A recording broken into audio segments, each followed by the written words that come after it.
Hi, boys and girls. This is Mrs. Nestor, and I'm just trying to walk you through the social studies packet for days 6 through 15 in case you were having some trouble on any of those pages.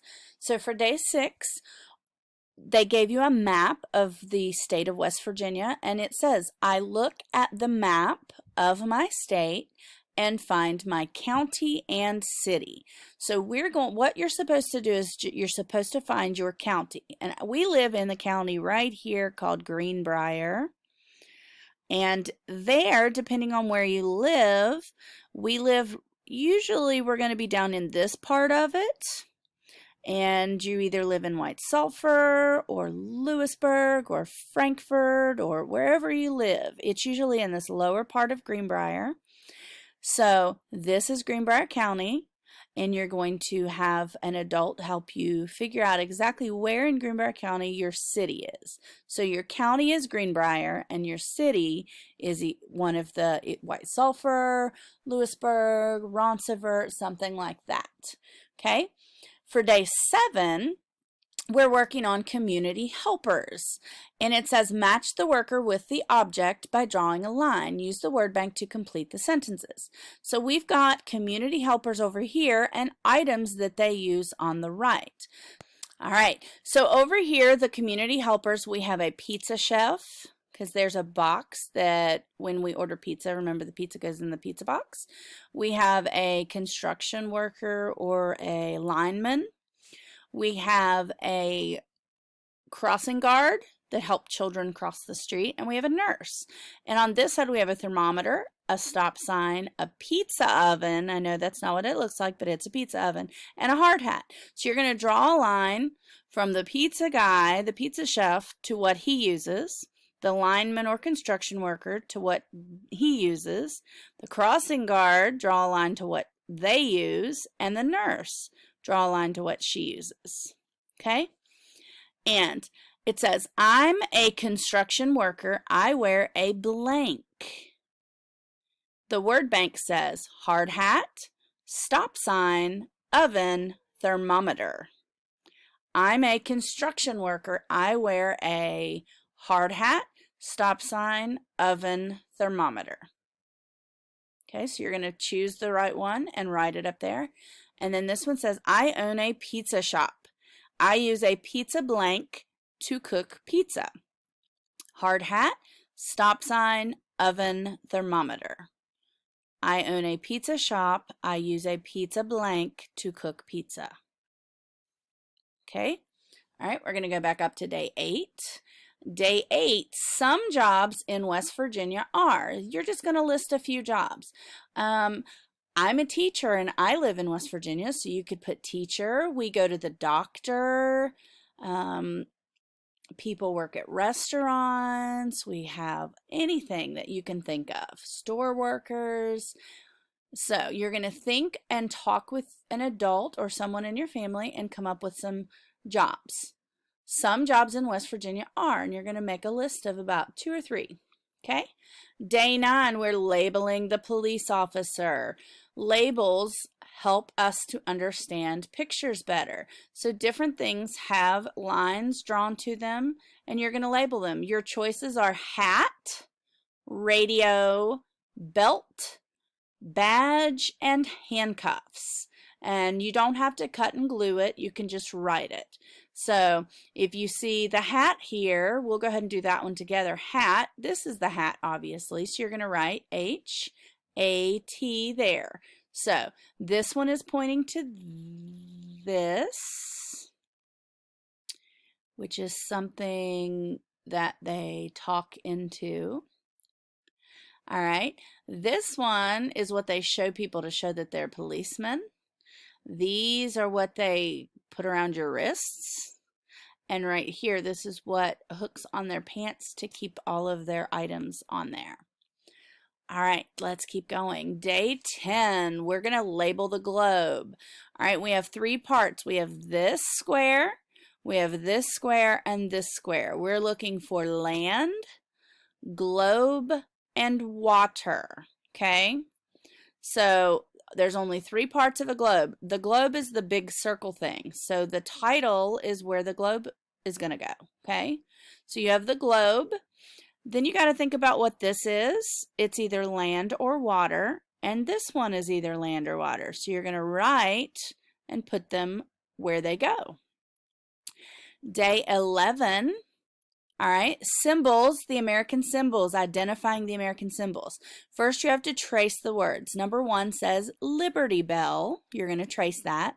Number 2 is American flag. 3, bald eagle. And 4, Statue of Liberty. It actually says statute. The T should not be there. It should just say statue. Statue of Liberty. So you're going to use the words above to label the pictures. So would this be the Liberty Bell, the American flag, the bald eagle, or the Statue of Liberty? After you trace it, you're going to choose the right one and write it. Okay, here's this right here. Is this one the Liberty Bell, the American flag, the bald eagle, or the Statue of Liberty? Okay, down here, is this one the Liberty Bell, the American flag, the bald eagle, or the Statue of Liberty?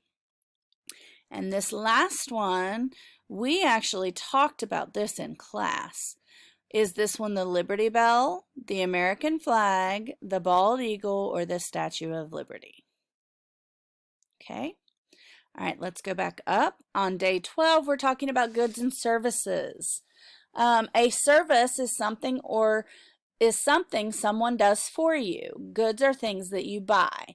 So we're going to write an S if the person is providing a service, doing something for us, or we're going to write a G if they're actually selling us a product that we can physically bring home. Okay, so a construction worker, do they provide a service or a good? If it's a service, write an S. If it's a good, write a G. Okay, a babysitter, do they provide us with a service or do they give us a good to take home? If it's a service, write an S in the box. If it's a good, write a G. All right, we have a farmer. The farmer grows plants and sells those plants so we can eat them. So is a farmer providing us with a service or a good that we can take home? If it's a service, write an S. If it's a good, write a G. Okay, we have a bookstore. When you go to the bookstore, you can buy books. So does a bookstore provide us with a service or a good? Write an S if it's a service or a G if it's a good. Taxi driver, they give us rides to places we need to go. So does a taxi driver provide us with a service? Write an S, or a good, write a G. Painter, right here in the middle, I almost missed him. Painter, do they provide us with a good or a service? If it is a service, write an S. If it's a good, write a G. And the last one is a baker. Look at those yummy cupcakes, cakes and cupcakes and bread. Does a baker provide us with an S for service or a G for goods that we can take home? All right, day 13, you're going to place these in order. These are different forms of communication, okay? And we're going to start from the oldest to the most modern. So the oldest is going to have a number 1. The one in between is going to have a 2. And the most recent, you're going to put a 3 beside it. So a smoke signal. Indians a long, long time ago used to have a fire and they would send up smoke into different shapes and letters and symbols. And that is how they communicated with each other. So a long time ago, they used smoke signals. Okay? Before we had cell phones, the only way to communicate was with listening on a radio. And now we have the lovely things that we use every day, which are cell phones, and that's how we communicate. So you're going to put a number 1 beside the oldest picture, and a number 2 by the picture that's in between. It's not super old, but it's not new. And you're going to put a number 3 by the picture of the most modern form of technology, the kind that we use today. Awesome. All right. 14, here we are, now and then items. We're going to match an item from the past with an item we use today. So we have, there's a shoe and a radio, and that is a building. And then we have a hut. Those are moccasins. And then we have, this is what they used to listen to music on. So you're going to draw a line from the shoe over here to the shoe on this side.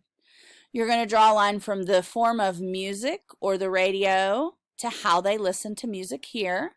And you're going to draw a line from the building over here to the type of building on the right. Okay? And day 15, a good school citizen. What makes a good citizen in school?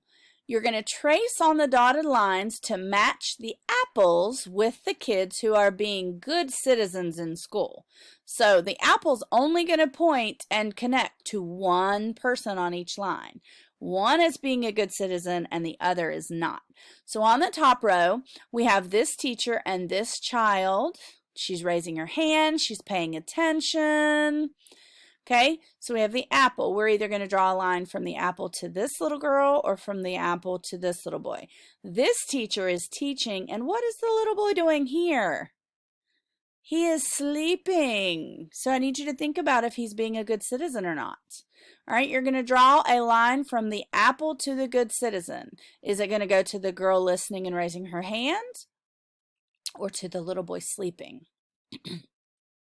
All right, the next one down, the apple, remember it goes to, we're going to draw a line only to the person being a good citizen. So the first one here, we have a little boy with a basketball. There's a recycling bin back here, but what is he doing to his trash? He's throwing it on the ground. Okay, this little boy, what's he doing with his trash? He's throwing it in the recycle bin. So, are you going to draw the apple representing the good citizen to the boy throwing the trash on the floor or to the boy throwing the trash in the recycle bin? All right, and the last one, remember the apple represents being a good school citizen. We have the team is holding their trophy, they're sharing it, they're getting along. And then we have these two over here. One of them has a trophy, and the other one, it looks like they're making a face. They might be a little bit angry. Okay, so does it show these two getting along or being mean to each other? All right, so where are we going to draw that line from? Are we going to draw the apple line to the people getting along holding the trophy, or the two people that are kind of making faces at each other? All right, good job, boys and girls. All right, so that is all on the social studies, days 6 through 15. This was just to help you guys to complete it because, like I said, I know it was hard to read some of it. All right, I miss you guys, and I can't wait to see you guys.